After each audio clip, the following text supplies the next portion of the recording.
a siempre dejar las cosas para el último momento, lo que se llama popularmente procrastinar. De hecho, está la famosa ley de Parkinson, no tiene que ver nada con la enfermedad, es más bien este señor británico hizo un estudio en los funcionarios británicos y se dio cuenta de que tendían a procrastinar mucho y que solo acababan las cosas en el último momento de la fecha límite. El mismo estudio se ha hecho por todo el mundo y efectivamente lo que se demuestra es que el tiempo disponible es el tiempo que tardamos en realizar una tarea. O sea, el espacio que tenemos disponible es el espacio que llenamos. Y cuando nos dan, cuando tenemos un objetivo de hacer una cosa, una tarea, un aprendizaje y nos dan un tiempo, siempre estamos esperando hasta el último momento. Que, por favor, levanta la mano, entona el mea culpa si has esperado el último día antes del examen para estudiarte todo el temario. Eso nos ha pasado a todos. Y el último día te pegas ahí y claro, te das cuenta de que no funciona muy bien, ¿cierto? Vale, ¿cuál es la solución a eso? Ponerte fechas límite previas, incluso muchas más cortitas, muy en consonancia con la filosofía del Kaizen, de la mejora continua a base de pasitos pequeños. ¿Y cómo se hace eso? Te presento a Pomodoro. Pomodoro. Esto fue un estudiante italiano que empezó a utilizar un reloj en forma de tomate, en forma de pomodoro, en su cocina. Descubrió que si se ponía periodos de estudio de 25 minutos, conseguía ser más productivo y alcanzar mejor sus objetivos. Y esto él lo ha desarrollado. De hecho, ahora tiene, si entras en su página web, tiene cursos y talleres que te enseñan, grandes empresas entran para aprender cómo utilizar todas estas técnicas para ser mucho más productivos. A nosotros nos interesa especialmente para el aprendizaje. ¿Por qué? Por dos razones. La primera, porque te pone tiempos límite. Entonces, tú vas estableciendo tiempos límite cada 25 minutos. Durante estos 25 minutos tengo que estudiarme esta lección, aprender este vocabulario, ensayar un objetivo definido. ¿De acuerdo? Entonces, ¿qué es lo que ocurre? Que según la ley de Parkinson, al cerebro, cuando le pones una fecha límite, un tiempo límite, se pone pilas, toda su atención y su concentración va en ello, sabiendo que después tiene una recompensa, que es una recompensa tan sencilla como un descanso. Entonces, el sistema Pomodoro consiste en 25 minutos de tarea, 5 minutos de descanso y de nuevo 25, 5, 25. Y cuando has hecho 4 pomodoros, ¿de acuerdo? Estaríamos hablando en torno casi a las 2 horas. Ahí tomas un descanso más largo. ¿Por qué es buena esta técnica además de por el...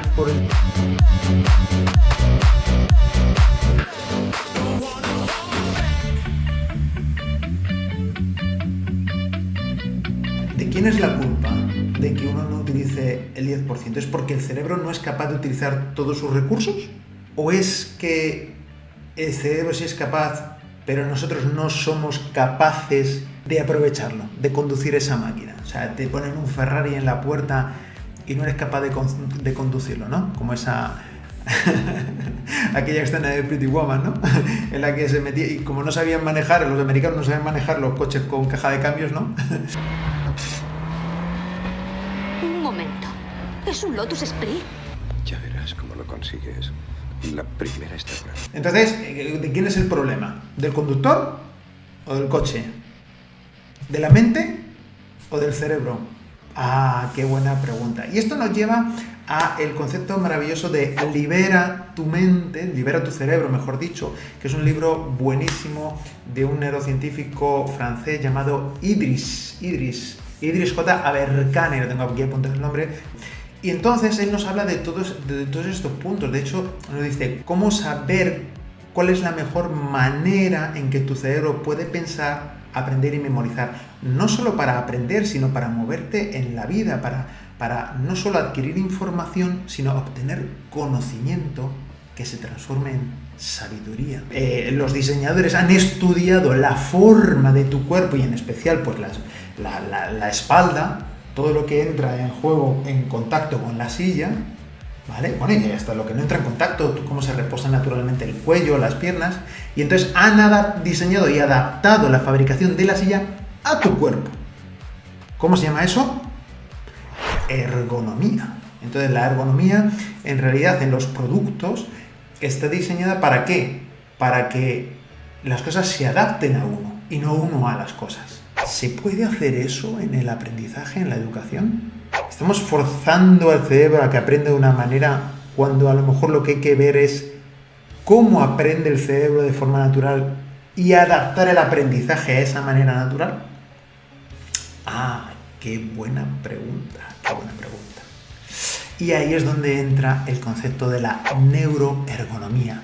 Cómo utilizar técnicas, estrategias y maneras que sean naturales a nuestro cerebro para aprender.